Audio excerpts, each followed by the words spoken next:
اعوذ باللہ من الشیطان الرجیم بسم اللہ الرحمن الرحیم.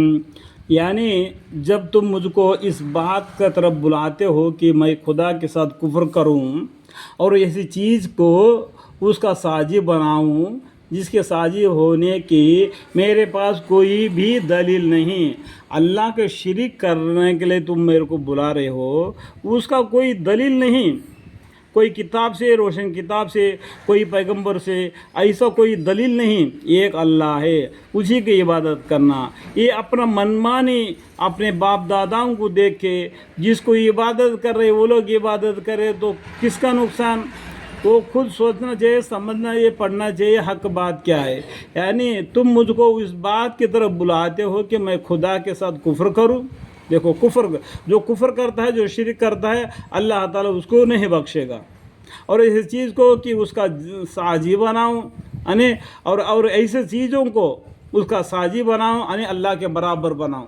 اللہ کے برابر کوئی بھی نہیں، اللہ اکیلا ہے جس کے ساجی ہونے کی میرے پاس کوئی بھی دلیل نہیں. اور میں تم کو خدا زبردست خطا بخش کے طرف بلاتا ہوں. دیکھو، خطا بخش، کتنے بھی گناہ کیے، سمندر کے لہروں کے بھی بڑھ کر گناہ کیے، سمندر کے بعد ریتی ہے، وہ ریتی سے بھی بڑھ کر گناہ کیے ہیں، پھر بھی گڑ گڑا کر رو کر اللہ سے معافی کا استغفار کرے گا. اللہ تعالیٰ زبردست خطا بخش کے طرف بلاتا ہوں. ایسا زبردست ہے، خطا بخش ہے، گناہوں کو معاف کرنے والا ہے، غفور الرحیم ہے. یقینی بات ہے کہ تم جس چیز کی عبادت کی طرف مجھ کو بلاتے ہو وہ نہ تو دنیا ہی میں پکارے جانے کے لائق ہے. وہ بھی ایک دن انسان تھے، جس طریقے سے اب تم انسان ہو اس طریقے سے وہ لوگ بھی زندگی بسر کے جس طریقے سے تم نے بھی زندگی بسر کر دیا. اگر کوئی رتبہ مل گیا تو یہ نہیں کہ ان کو اللہ بنا دو.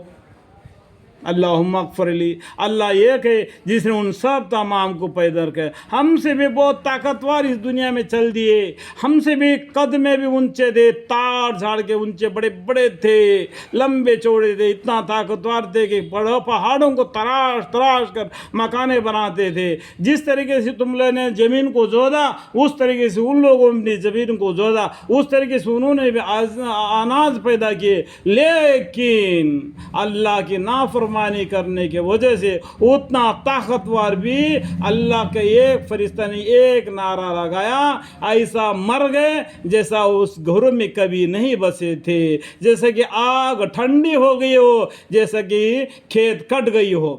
ایسا معبود برحق کے ساتھ کفر کرنا، شرک کرنا بڑا بھاری گناہ ہے.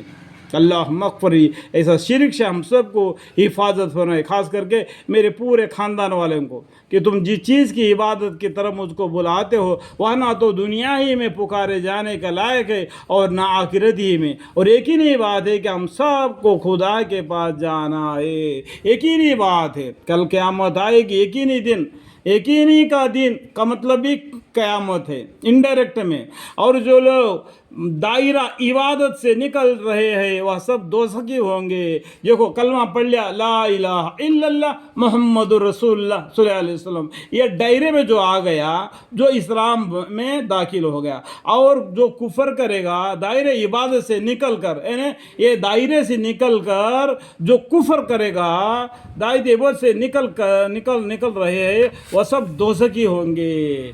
یہ کلمہ طیب کے اندر میں جو آ گیا اور پھر باہر نکل کے خلاف اسلام کے، اللہ کے خلاف جو کام کیا، وہ دوزخی ہوں گے. سو آگے چل کر تم میرے بات کو یاد کرو گے، جو کہ وہ مومن بننے نے کہا، آگے چل کر تم میری بات کو یاد کرو گے. پیغمبروں نے بولا واتقوا اللہ واتقون، اور میں اپنا معاملہ اللہ کے ثبت کرتا ہوں، میں بھی اپنا معاملہ اللہ کے ثبت کرتا ہوں. خدا تعالی سب بندوں کا نگران ہے. ان اللہ بصیر بالعباد، خدا تعالیٰ سب بندوں کا نگران ہے، سب کو اپنے ایک نظر سے دیکھتا ہے. آج تمہارا چلنا پھرنا رہنا سہنا تک کا خبر رکھتا ہے اللہ تعالیٰ. ایسی معبود کو چھوڑ کر تم کہاں الٹے چلے جا رہے ہو؟